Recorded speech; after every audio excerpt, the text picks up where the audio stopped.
Anyway, okay, I am assuming 20 seconds is up, so I'm just going to start.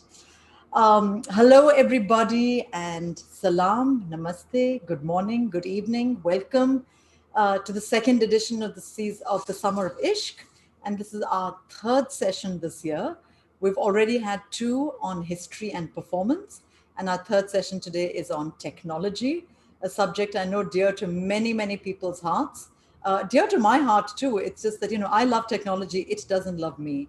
And so we're here to talk about that, to return, of course, ISHQ center stage to a world that is sorely lacking in it, but also trying to return dissent and debate and discussion to a world that is missing out on all those things increasingly, alas. We have two fantastic speakers for today, and I'll introduce them before reminding us all again about the format that we're going to follow. Our speakers for today, our first speaker is going to be Sam McBean, who is Senior Lecturer in Gender, Sexuality and Contemporary Culture at Queen Mary, University of London.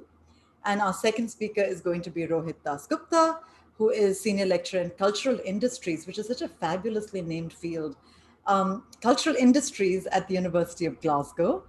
And each of our speakers is going to be invited to speak or make opening remarks for about 10 minutes, after which we will have a conversation among the three of us for another 10 minutes. And during this entire heated, exciting 30-minute section, you will all be posting your questions in the Q&A section, which Shreyashi is going to be curating. And the last half an hour is going to be spent on Q&A with questions from the audience and responses, of course, by Sam and Rohit. So that's going to be our format that we follow today. We're eagerly looking forward to this.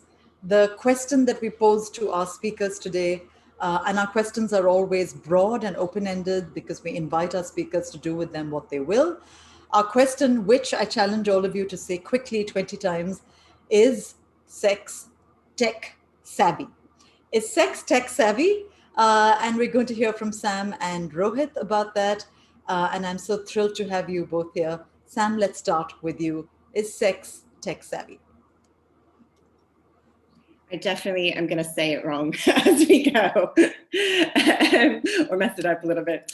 Thanks, first of all, to Madhvi and Manon. It's so great to be here as part of this really wonderful series, and I'm looking forward especially to being in conversation today with Rohit Dasgupta. So the question for today is sex tech savvy. So I meditated a lot on the question itself, right? So to be savvy is to know, to understand. So the question, can sex know technology? When we say that someone is tech savvy, we mean that they're good at technology. Someone who is tech savvy knows a lot about technology and can use it well, or maybe can make it do things.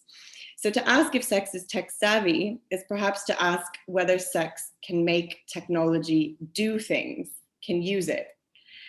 So in some ways, the answer to this question might be an easy yes, right? Technology is used all the time in the satisfaction of desire, from hookup apps to sex toys to phones, all of the ways we use technology, not only in the kind of sex act, but in everything that might surround it.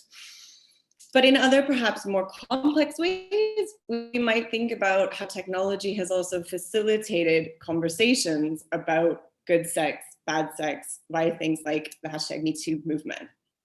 But the question of whether sex is tech savvy, this question of what sex can know, had me thinking perhaps more profoundly about what sex is, right? To say that sex might know something sort of had me thinking like, what is this subject that might know something about technology? And I guess I wonder whether it might be useful to question the idea that sex is over here and technology is over here, that one can use the other as if it were a kind of tool. So is there a way to think about technology not as something that sex might use or be good at, as if sex were a kind of subject, but instead consider how sex and technology might mutually construct one another? So might already always be kind of enmeshed. So before I say more about this idea, it's perhaps useful to know that in my research, my interest in the relationship between sex and technology has always been focused specifically around queerness, around queer identity, around queer community, around queer sort of cultures online. So what does it mean to say that sex and technology, or perhaps broadening it a bit and saying sexuality and technology, might always already be enmeshed, or that it might be productive to contemplate their co-constitution? So rather than thinking of them as separate things, can we ask about how they might create each other? The kind of a more sort of enmeshed way of thinking about the two objects. So on the one hand, in relation to queerness and technology, we could explore how queer people use technology and perhaps even use it differently, from hookup apps for finding sex to YouTube as a way of performing coming out or transitioning, to online archives of queer connection, queer community. We can think about the ways that queer identity, community, and sex are enabled by various technologies and technological spaces. We might ask what kinds of queer subjectivities, feelings, and possibilities technology can produce. And I think I deliberately use the word produce here. So the word suggests that queerness isn't just or only something that exists, first of all, in the world and then moves online, right? But instead, perhaps via, for instance, video diaries of trans individuals on YouTube, we could think about how trans subjectivity is itself created, right? So not just a kind of online identity that moves, offline identity that moves online, but how an identity is created via technology. So in this kind of way, in the use of technology, we actually get the production of queer subjectivity, queer feeling, queer community. So I've been really interested lately in a website called Queering the Map. It's a sort of open source platform that enables any user on a map of the world to drop a sort of pin. And when they drop, where they drop the pin, they then can kind of type in a little queer story. So individuals drop pins where they had their first gay kiss, or where they came out to their family, or their first date, or their first heartbreak. It's not all happy stories. And the map, on the one hand, and the technology that's behind the creation of the map, might be said to be used by queer people, right? A kind of tool to redraw the world or to reimagine space. But I think the project is more than documentation, but is itself a kind of act of production. It produces something new. And I think the map itself might be said to produce a vision of a queer world that wouldn't exist without the technology, right? So that the map itself produces a new kind of thing at the intersection of queer identity, queer memory, queer people, and a kind of technological apparatus, platform, website. We get the creation of a kind of new way of thinking about space, geography, queerness. So thinking about these questions about how technology and sexuality might kind of co-create each other in a certain sense.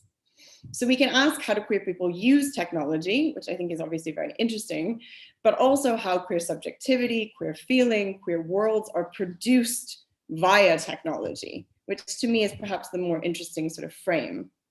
And it's always a kind of question then of encounter. What happens in the encounter between sexuality and technology? So I work in an English literature department, so I'm also always interested not only in the kind of stuff of technology, which I have to admit I'm not very good at knowing, the kind of the tech of technology itself, but I am really interested in the stories we tell about sexuality and technology, and believing that how we talk about technology in relation to something like intimacy or sexuality really sort of matters. And I'm particularly interested in stories which seem to express fear or anxiety about what technology is supposedly doing to sex and intimacy. And I think this is another site where we can see a sort of a place where ideas about technology get created in relation to ideas about sex, sexuality, and intimacy. So I think that often dominant narratives about technology are full of anxiety.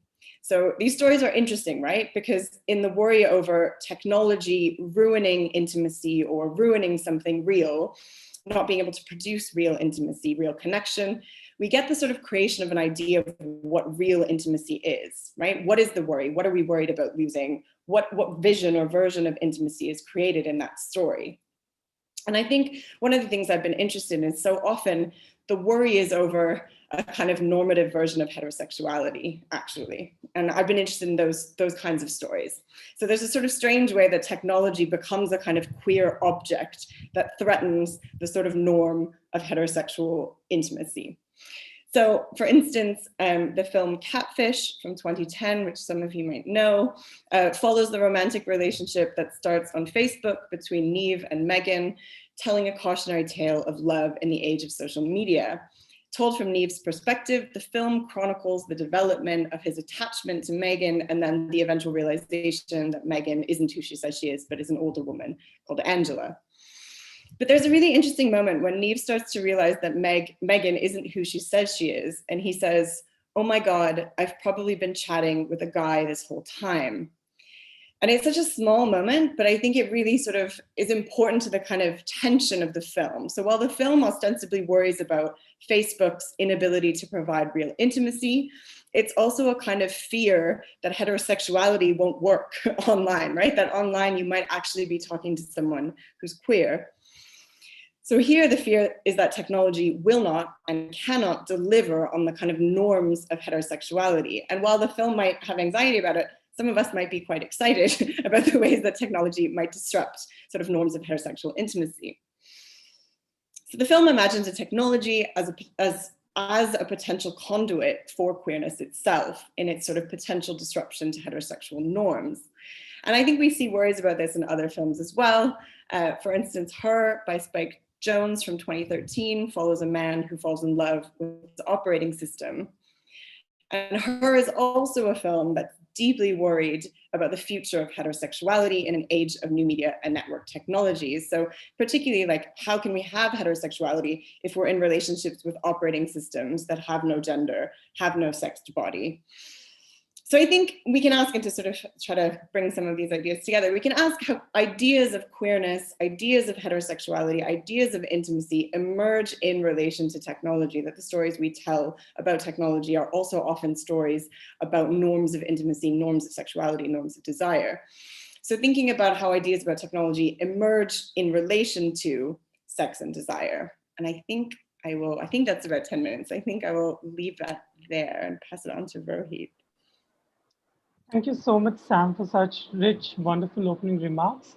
I'll just pass it on to Rohit now. And meanwhile, I think Madhvi is still trying to connect back with her internet. So Rohit, please, floor is all yours. Sure. Thanks for that, Shiv, and thanks, Sam, for your opening remarks. So I kind of want to start with two short stories, vignettes, and then kind of go on and make some of my interventions on this. It's the summer of 2005. A young boy who is still not out has just come back home after a tedious day at school. He turns on his computer and listens to a bit of music and then heads out to the nearest cyber cafe. He sits in front of one of the empty booths, the modem silently buzzing as he opens up the Yahoo chat room. He scrolls down for M and then tries to find his city, Kolkata. He clicks on it and is transported to a new window with a number of profiles typing ASL. Now, for those of you who are not familiar with ASL, that stands for age, sex, location. 17 male Tollygunj, he types and then moves on to respond to yet another profile. Too risky to try and scan personal images of himself on the shared computers at Ramesh's cyber cafe, he proceeds to describe how he looks, and then taking a chance where one profile is more promising than the other, decides to arrange a meeting with good boy MSM. So fast forward 15 years, the same person is now back in the city. He's on Grindr this time, the new smartphone app for gay and bisexual men. He scrolls through some nameless styles and clicks on one who is in close proximity to him and decides to initiate conversation. Within 10 minutes, not only had he met Andy007, but they were on their way to grab coffee around the corner. So I don't think I need to tell you much, there's much imagination required who I'm referring to over here. So I'm going to try and reflect on my research on social media and sexuality, and I'm going to try and make 3 interventions in this conversation about is sex tech savvy? I've got that right. I'll primarily concentrate on social media, which also Sam spoke about, which are internet-based digital technologies which help us connect with different users through multimodal content. So very, very different kinds of content. And as the two examples that I kind of started off with, the two stories, the kind of content we are sharing has moved from text to image to video right now. And the very interaction of the way in which we interact on these spaces have also changed exponentially in the last 2 decades. So my first intervention will be about the role of platform and the role of templates and what I call mechanizing of our identities. I'm going to then speak a bit on pleasure and digital intimacy, something that also Sam just touched on. And if time permits, I'm going to try and look at tech and sex and how that kind of informs our sense of self. So let's kind of start off with, our online profiles that we create, which is kind of created through an assemblage of visual cues and written text. And it's primarily about attracting people. Not necessarily sexually attracting people, but attracting as a means to stand out from other profiles. Our online profiles tell a story. It identifies us, it evidences our desire, our class trappings, and it also implicates our intention. What am I trying to kind of get out with this particular picture? So think of your current Facebook profile, your Grindr profile maybe, your Tinder profile, Planet Romeo profile, or even your LinkedIn profile, if you have one. And think of what strategic decisions you have taken in constructing that in a certain way. There's been quite a bit of work also around kind of, the role of platform and the ways in which platforms are very, very important in kind of deciding what kind of affordances it gives to us as users. And this kind of, this creation of the profile picture, I'm also kind of remembering Shaka McLaughlin's work. If you've come across, I highly recommend their book, Virtual Intimacies. And they call this process image labor. So basically, the emotional labor and affective demands that are placed on ourselves into entering this space, such as Grindr or Planet Romeo, where profile templates place us within this kind of marketplace of desire, sexual value, and also existing hierarchies. So I'm not going to rehearse the arguments that you've already heard about, in terms of the exclusionary nature of these places. These can be quite class, it can be quite race, gender, and also in the context of India, quite caste. And of course, there is the issue of digital poverty and, how it keeps certain bodies out. But I do kind of course, want to acknowledge that. So getting back to this concept of the template mechanism, social media platforms such as Tinder, Grindr, and any of the others, they have inbuilt templates, which mechanizes the ability of users to frame themselves within existing pull-down menus. So think about, the tribes that you have on Grindr, or kind of the groups that you can join, all of which are already preset for you to put in and to kind of place yourself within there. So you only have certain kinds of gayness, queerness, desirability that is legitimized, and within which you need to make your profile sit comfortably. So apps and sites like these act as normative networks where the template format dictates not just categorizing your own identity, but also determining the type of sexual taste and sexual practices that it decides to make visible, which may or may not be in any way representative of what we are into or who we are. Let me just move quickly on to the concept of digital pleasure and digital intimacy now. It's something I've written about previously. And of course, like with any work on digital tech, I already think it's a bit dated. So I've kind of also been rethinking how I think of it. I was thinking about kind of looking at my mobile phone and the way in which, the screen and the body interface creates this very intimate loop, through which we are tethered to the internet. And the use of digital technologies to communicate our innermost details creates this sort of kind of digital or virtual intimacy. Kaufman, for example, says that we need to think about feelings and technologies and politics together through each other. And mobile applications can become these repository of emotional attachments. And again, going back to some of the examples that Sam mentioned, things like coming out stories, mourning, community making, and also getting off. And I'll kind of concentrate on the getting off part today.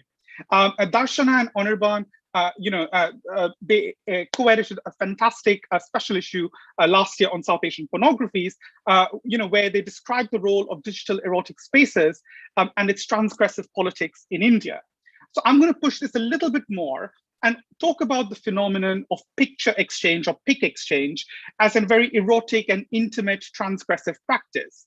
So Grindr, Tinder also double down as DIY porn platforms. So kind of, do it yourself. People share very intimate pictures of themselves, a practice where privacy is exchanged for participation. So you're giving up a part of your kind of private life to participate within these spaces. And also, I kind of place this within kind of a wider gift economy kind of scenario. There is very subtle choreography and reciprocity involved in this pic exchange. As one of my research participants, told me, my parents are retired, so I don't always have place. And of course, you all know the kind of the social capital that place brings to you. So he says, I don't want to invest in taking a lot of time in deciding who to meet and when to meet. So we just sometimes exchange fun pics as a way of getting to know each other. It is much more real than X videos. Now, I found this much more real, quite interesting. I mean, as he was explained further, kind of getting that picture of someone's, I don't know, genitalia or kind of their bare torso was much better than finding it on an anonymous website. And I think he mentioned X videos as one of the other ones. So what he was sort of indicating is that he wasn't necessarily using Grindr in this case to facilitate a sexual encounter, but rather the platform itself engineered this form of digital gratification. In fact, some people will know that Grindr is acutely aware of this. And so, for example, in the case of India last year, they came out with a light version to do with kind of, poor data quality, as well as kind of, making it available to cheaper smartphones. But also, I kind of want to think a little bit about that users are not just using pic exchange or kind of textual ways of creating this sense of intimacy. They're also using very ephemeral, static forms of communication through the use of emoticons. So those of you who might know Planet Romeo, for example, you can leave footprints to convey certain meanings. It could be gorgeous face, sexy, hot butt, all of this. And these are very fleeting messages, so they kind of disappear after some time. And they're very steeped in intimacy and kind of, going back to Lauren Berlant, who talks about, that intimacy is about being able to convey emotions, with the kind of sparest signs and gestures. And that's almost what's happening on some of these platforms. So social media and sex basically is about serious emotional labor. It's anxiogenic, it's intimate, and there's a lot of sexual tension, but also the kind of the possibilities and exclusion mechanisms that it has. So look, I don't think I've barely scratched the surface of this. And just last week, I was reading this article in Guardian about OnlyFans, which has become one of the biggest tech successes, in the UK, especially during lockdown. It's become a new home for sexual content because it's much more interactive, and it's a very intimate alternative way of watching sexual content, where fans are also talking to their creators. So anyway, I think I might have gone over my time as well. So I'm going to stop over here, and I hope we can have more of a conversation after this. So thanks.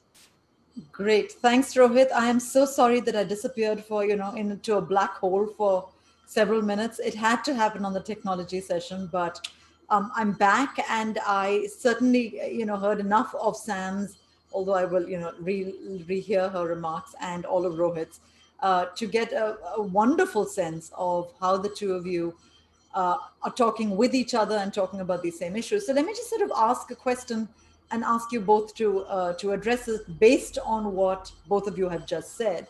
And Sam, you started out by talking about how for you, tech is not outside identity or outside sex, but how tech creates identity. How these are not sort of, it's not something that you get authentically from somewhere else and then do something with, but that you're creating it. And Rohit sort of used a fairly resonant term to echo what you said when he talked about the mechanizing of identities. And I absolutely love this because it really is a provocative challenge in an age in which the question of identity, to my mind, especially sexual identity, is becoming more and more sentimental, for lack of a better word. And more sort of, people want to hold on to it as something deep within and deeply held, as a deeply held belief. And here you are saying it's playing out on these digital surfaces, it's mechanized, you're plugging into a certain vocabulary, for better and for worse. So how would you think your ideas meet this challenge of the growing sentimentalization of identity in the world in relation to what you are calling the mechanization of identity? I should probably admit that I don't feel particularly sentimental about identity. But I take that point, and I think it was really lovely, Rohit, to sort of start with that kind of mechanization, right? Because right at the beginning, we get this story about how perhaps not that long ago, the kind of ASL, age, sex, location question, and what the platform enabled really constructed, right, a version of the self, right? That the platform's capabilities, chat rooms capabilities, what they enabled in terms of interaction, really constructed a certain identity. And also is a way of, we take that frame and we don't just put ourselves into the frame, but the frame then becomes something we put on, right? And I think this moves into the way where he was talking about, in some ways we have more flexibility of how we might interact online from those sort of early chat rooms, which I do also have a lot of, I am sentimental about early chat rooms, I have to say. But how we structure our identities and how we structure our desires are so much dictated by what is possible on Grindr, on Facebook, on Instagram, even on something like OnlyFans. And I think one of the things I'm always interested in is not just, and I think this is something that Rohit touched on, and I'd love for you to say more, not just how we perform our identities online or construct our identities online, but how we're also expected to construct desire. So I'm always interested in the way certain platforms want us to tell them in advance what we might want and what that means for my ideas and my investment in the potential flexibility of desire. So I wonder how much, and I wonder if you would agree, Rohit, certain platforms expect us to already know what we want. And isn't one of the amazing things about desire that we might not know in advance, right? So having to kind of structure ourselves and structure our desires into kind of platforms is a kind of solidifying. And I wonder if there's a way that it limits the possibilities for unknown kinds of desires and identities. So thanks for that, Sam. Yeah, I absolutely, I agree with almost everything that you've said. And I've also been thinking a lot about the social affordances of some of these platforms and what they enable and what they don't enable.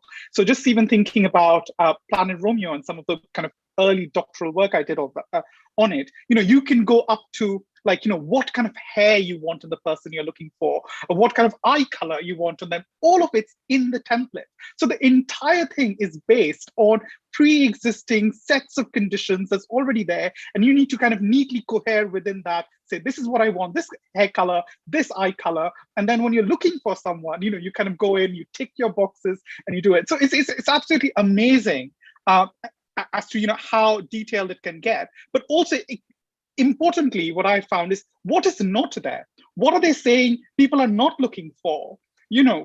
Curly hair, is that there? Do people want that? What's not there in it? For me, that's very, very interesting. And when I was doing kind of field work in Delhi, actually, this was in 2012, 2013. And I remember I was speaking to someone in Hoska's village, and we were talking about, and back then, you go onto Grindr and really everyone who's there is either like a expat or someone, people didn't, were not being able to afford iPhones, because that was one of the only platforms who was available in. And I remember kind of talking to them, and one of the things that they said a lot, and in fact, one person said was, oh, I prefer using Grindr to Planet Romeo. And I kind of try to ask, why is that? And exactly in Hindi, he said was, because not everyone can be on it. So already kind of creating that class barrier that to be on the platform, you need to be able to earn the money to have a smartphone, right? So all of this, despite the kind of utopic possibilities that people create, I think you and I know, and I'm sure everyone knows that, it's very, very exclusionary as to who gets in and who doesn't get in. Yeah. I mean, it's almost, you're making it sound almost like, as you said, the arranged marriage system just digitized, because even the arranged marriage is meant to sort of, to the last detail, arrange everything so that it fits perfectly. But that perfect fit is given to us as the natural way to be. Or, of course, this is how your desire will express itself. Which, of course, to my mind, and I think this is what Sam was gesturing towards as well, seems to suggest that desire might be the least natural thing of all. That it might actually be something that is so coded, to use, use the term of the session today, which I actually find fascinating. I mean, how might that change our attitudes to desire? If we think of it as a series of codes, how do we change, or do we not? Is that always how we've thought about desire? What do you both think about that? It made me think of, there was an amazing article in the London Review of Books by Amia Srinivasan, it might be years ago now, called Does Anybody Have the Right to Sex? And it was a really interesting article because, and I think this also speaks to some of your opening remarks about a kind of sentimentalizing of identity, that often we think about desire as our kind of most personal, most unquestionable kind of core.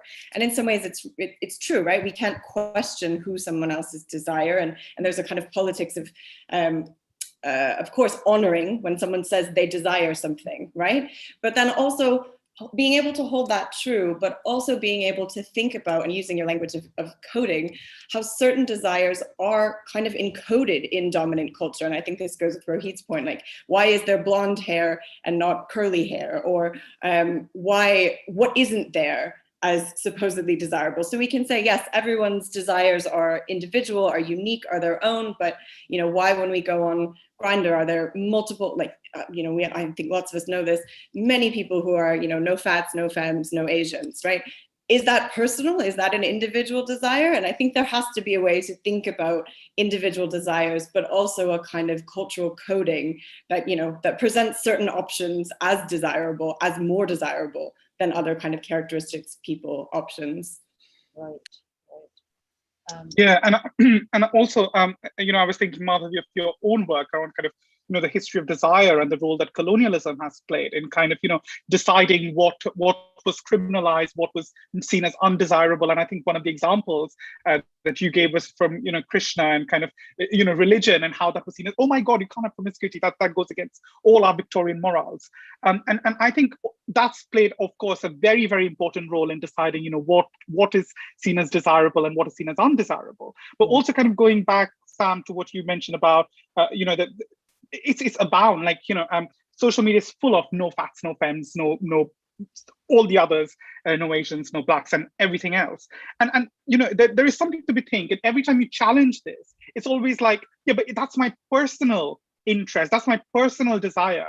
And you never think about the kind of the structural ways in which, society, culture makes you think of what is desirable and what is not desirable. Even something like skin tone, and there's a lot more work that's happening now on colorism, both in the diaspora, but as well as in South Asia. Then why is it that we find that desirable? What is it about the kind of coding that we've been kind of being taught for so long that makes that desirable? And you see that also, of course, in the matrimonial ads, Madhavi, as you mentioned, where everything from wheatish complexion. And I remember having this kind of, what is wheatish complexion? Can someone tell me? What is the desirability about that? And it's just, it's just all part of that. Yeah. I mean, I love that though, right? I mean, because there's so much scope for rewriting the codes. My personal favorite, which I use all the time, is that actually so-called white people are the people of color, are the genuine people of color, because they have blue eyes and green eyes and gray eyes and hazel eyes, and all brown people are all just shades of brown. So we are the non-people of color. We are people of color, as I keep saying. And so it's just fun to sort of say, yeah, or you want a person of color, or you don't want a person of color, and just changing who identifies as that or who responds as that. And I just think there's so much opportunity to have fun with these things. But maybe people take them far too seriously, or certainly more seriously than I do. Sorry, Sam, were you going to say something? But I think this is part of, and I think I'm also really interested in the histories we tell of technology. So Rohit, sort of from chat rooms to, to Facebook, to Instagram, but it also, that narrative we tell with sort of nostalgia, that the internet started off as potentially being more open to rewriting these codes, right?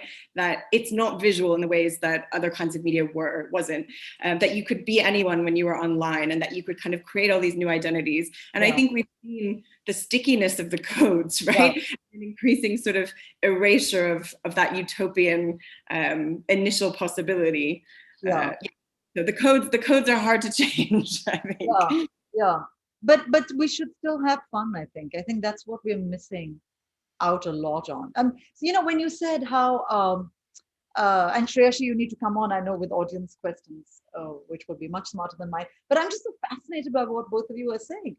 Because when you said how everyone seems to know their desire in a predetermined way before they get on these sites, I wonder why, and you mean obviously the desire for others, but I'm also interested in their descriptions of themselves. It's like, how would I describe myself? And would that match how somebody else describes me? And I think there's a lot of potential to have fun as well. How would I describe myself? But anyway. And just Madhvi, and that has changed so much from back in the Yahoo chat room days, where you didn't have a scanner to put your picture through. So you had to kind of find very inventive and creative ways of describing what you look like, who you could compare yourself to. So I think that's also something that kind of this move from text to more visual cues has also changed a lot of how we describe ourselves. Right. Great. Thanks, Rohit. Shreyashi, welcome with the audience questions, please. Thank you, Professor. So the first question is, because we were talking about technology producing queerness in particular ways, one of the audience members would also like to think about how can technology also limit these possibilities of queerness. So any of you can go ahead. Yeah, I think it does limit it in many ways, because it kind of creates these templates. It creates what is acceptable, what is normative, what is what you're going to find in these sites. So in some ways, it is kind of creating very hierarchical ways of, this is the kind of acceptable gayness or acceptable queerness, and anything kind of deviating from that is not seen. And tech has become like so ubiquitous in our life. As I'm talking to you, my cell phone is beeping away with messages and Twitter and all of that. So it's like something you can't get away from. And I think to give a completely different example of how important what happens in tech is to our personal life. The moment Trump got thrown out from Twitter, his influence dropped. Right, so that's how important tech is, and social media especially is. So people want to be in a certain way to be able to fit in, and this kind of exchanging privacy for participation. In this case, exchanging a part of you for participation, and that's just what tech creates. Yeah, I think there's been a real interest recently in interrogating who creates the tech and the kind of ideas of normativity embedded within the kind of subjectivities that are creating the technology that provides us with certain options, right? So what kinds of norms of whiteness, of middle classness, of heterosexuality are sort of taken for granted by creators? And I think, the history sort of shows that a huge history of tech is the history of sort of white men, right? So what kinds of norms are embedded in the tech when it's made only by a kind of particular segment of society? And I think there's been lots of interest in actually encouraging more coding, right? What would it mean to build a queer operating system? So Kara Keeling has an article called Queer OS, and thinking like, what would a queer operating system even look like? How could we sort of embed new norms or new ways of technology working?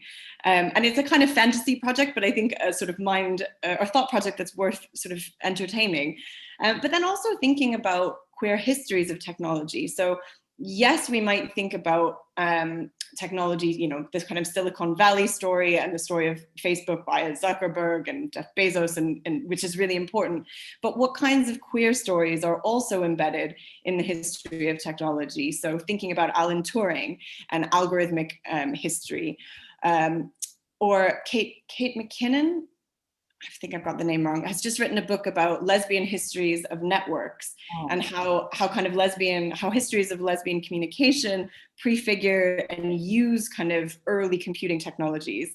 So thinking about other histories that we might tell, which might give us new ways of thinking about the kind of future of technology, I guess. And Kate Devlin's also got a new book about sex and robots, which I've just downloaded. I've still not read it yet, which sounds absolutely amazing. Thank you. Our next question is, does technology make sex more accessible, or does it take the desiring subject away from their object of desire?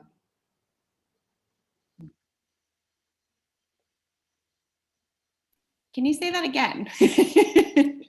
Does technology make sex more accessible, or does it take the subject away from their object of desire?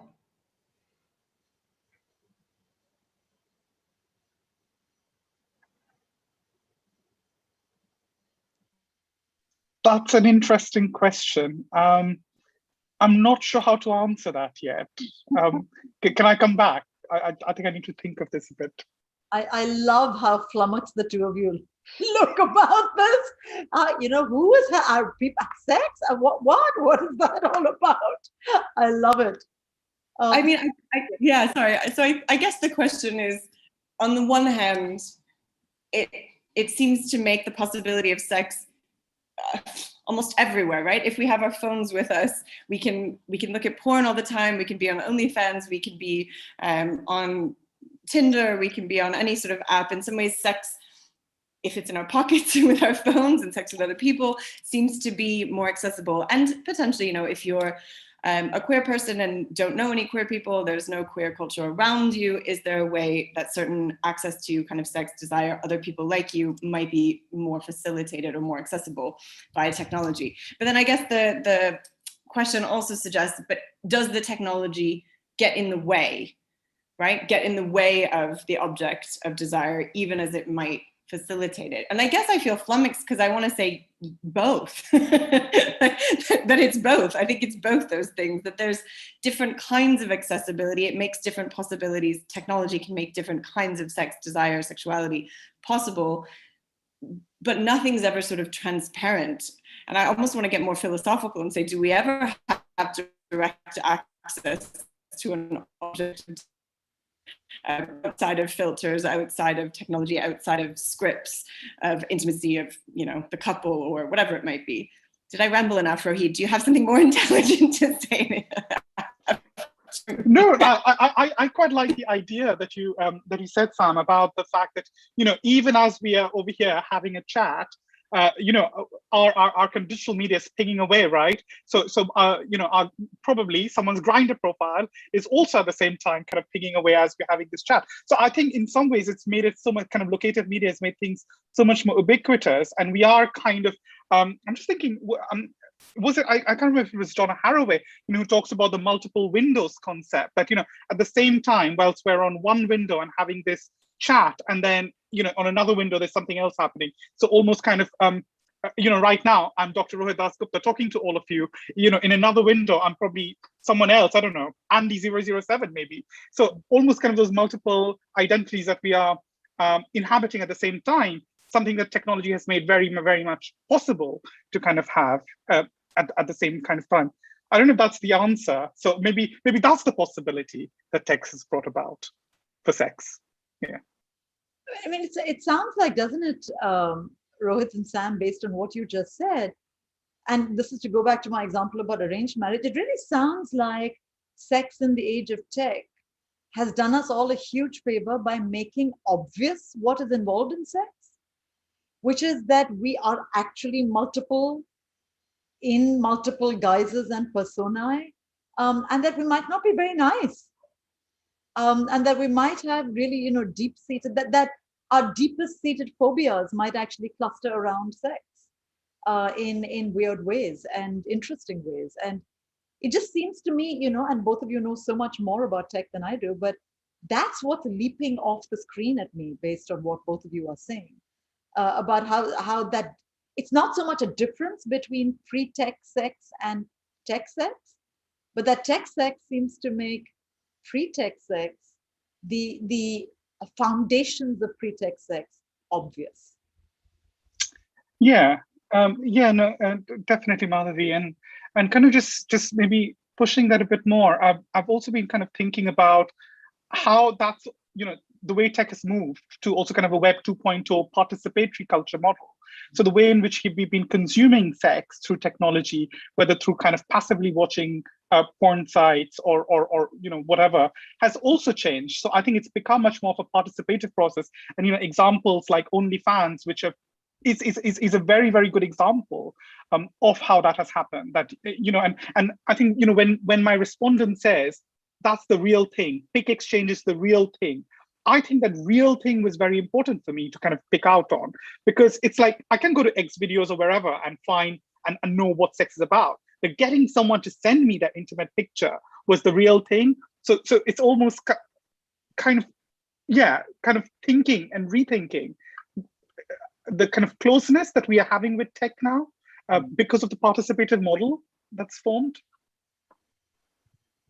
I just wanted to correct the book on lesbian activism was Kate McKinney. It's called Information Activism. I don't want to get it wrong, but I think the question about, OnlyFans is really interesting and has become a big thing, definitely in the UK. I'm not sure how far it extends, but the question around fears or anxieties about desire, anxieties about technology, it almost seems to me that whenever a kind of new platform or new technology comes out, we often get similar anxieties expressed. So like with OnlyFans, there's been a lot of anxieties around young women, especially young women exposing themselves online. That's an old anxiety, right?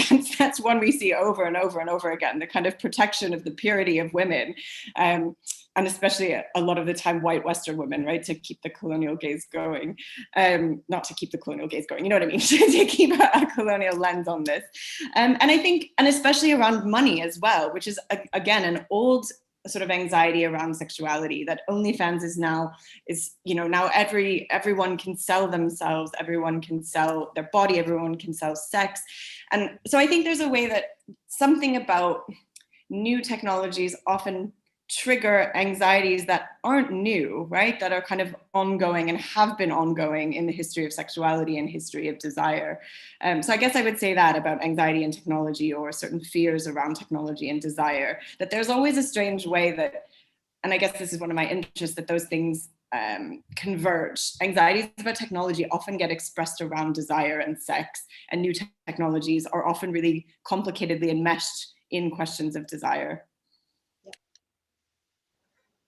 Building on to what we're just talking about fear of technology and desire, could the fear of technology also be a desire for the destruction that tech brings with it, and making them two sides of the same coin?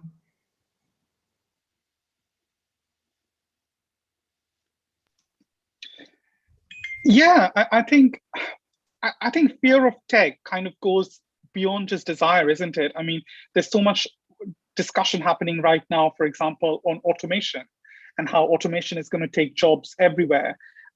Some of the research that I've been involved in more recently has been looking at the garment industry and how tech is going to be completely, it's going to have devastating impact, for example, like an economy like Bangladesh, where so much of our garment gets made. So there has been a lot of kind of fears of tech, but also kind of, some things that Sam mentioned about, there is this kind of hostility in some ways that comes from new tech. And I even remember, when Grindr first came in, the Apple marketplace was very, very off about it, right? They were kind of saying, oh, but this is for over 18s, people can't go. And it's almost this kind of fear of not just kind of, this is also about, we need to save our children. They shouldn't be exposed to this, right? That's been a very, very big thing. And we've had these kind of policy debates in the UK all the time. There's lots of discussions happening right now about inclusive relationship and sex education in the UK, and what is inclusive, what is not. Do we talk about LGBT stuff to people who are 10 or 15? And I think that there is a lot of anxiety people have about sex, period, wherever you are. And it's almost somehow, and I'm thinking of Lee Edelman's work, of course, over here, this kind of fear of our children, and they don't have any agency, of course, so we need to protect them from anything that's sex related. And tech, of course, is the vehicle through which they will get exposed to all of these horrible ideas. So yeah.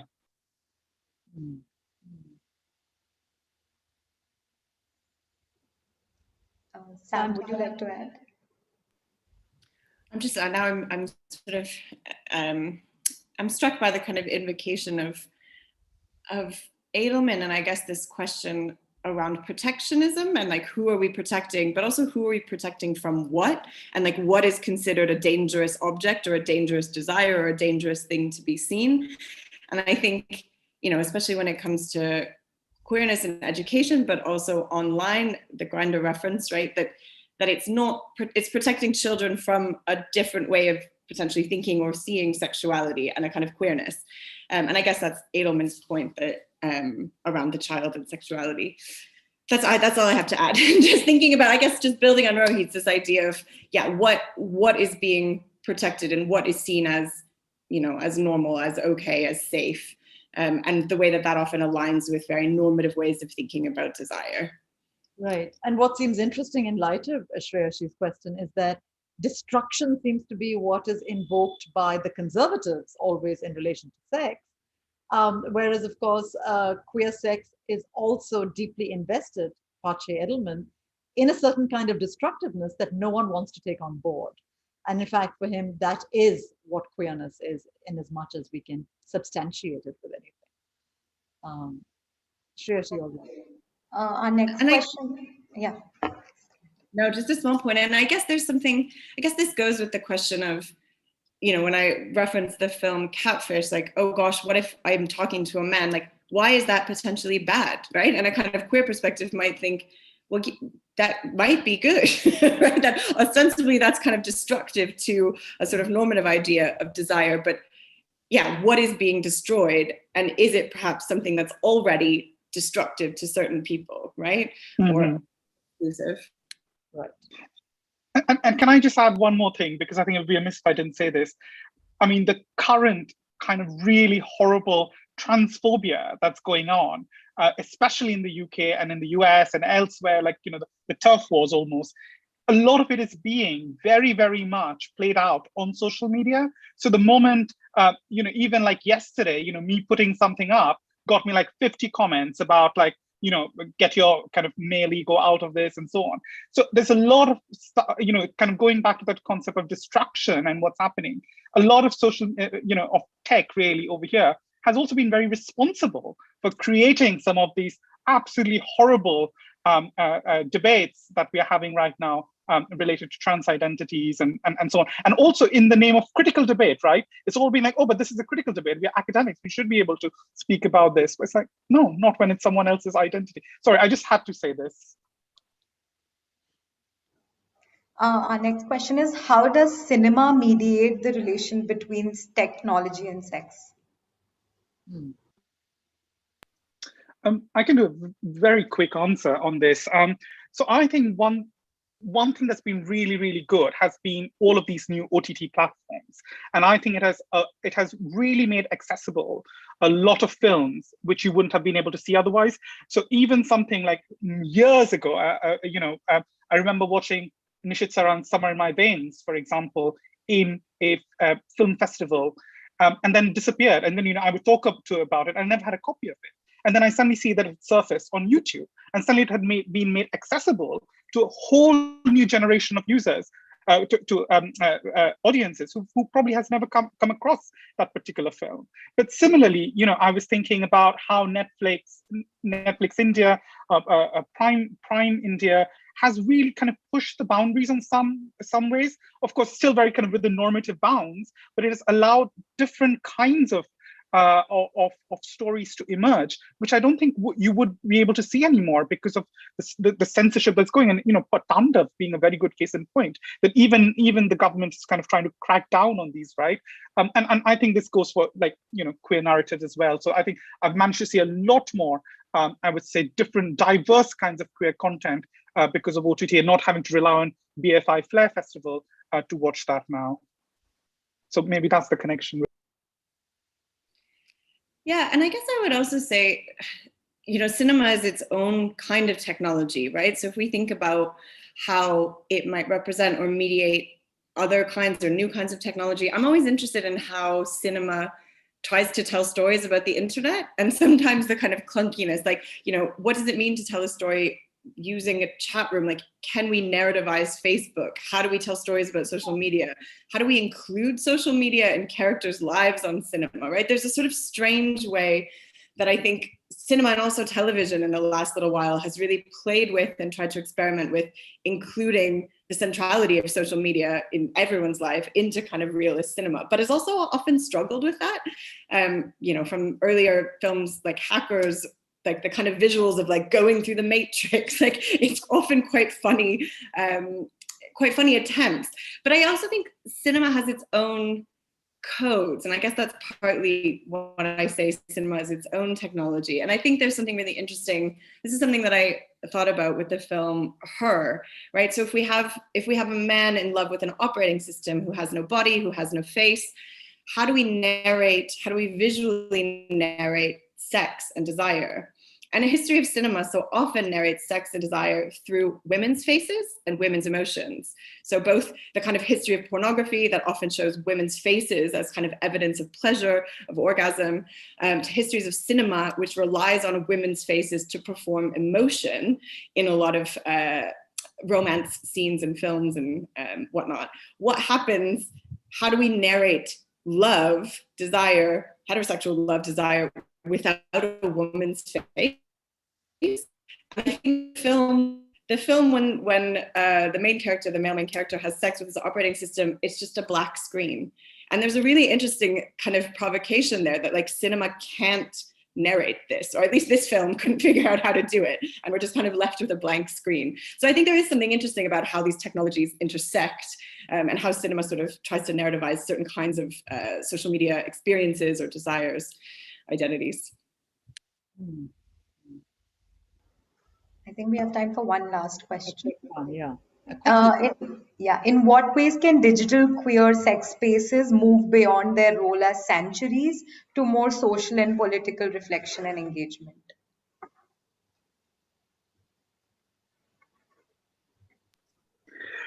I can take that. So I think it already is doing that to a large extent. I'm thinking of work like Paulo Garbado's tweets on the streets, where Garbado kind of talks about choreography of assembly, how social media and tech is used to kind of choreograph these assemblies, which then go out into the real world and actually make social change happen. And I think he uses the example of the Arab Spring, but all of this has also been happening very much in when it comes to kind of queer activisms and the ways in which social media has been used very effectively for queer activisms in India and elsewhere. In my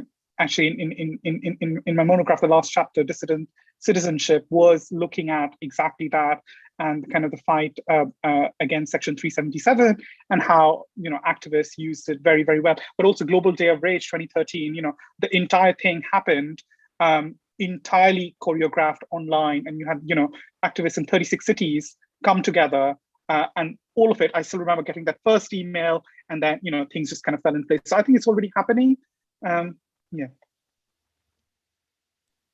And I guess I would agree absolutely that it is already happening. And I guess I wouldn't dismiss the politics of having sanctuary, or I guess part of the question is how do we move from sort of queer enclaves online to real change? And I guess I wouldn't necessarily separate the two and suggest that sanctuary or safe spaces or queer spaces online are necessarily apolitical or unpolitical.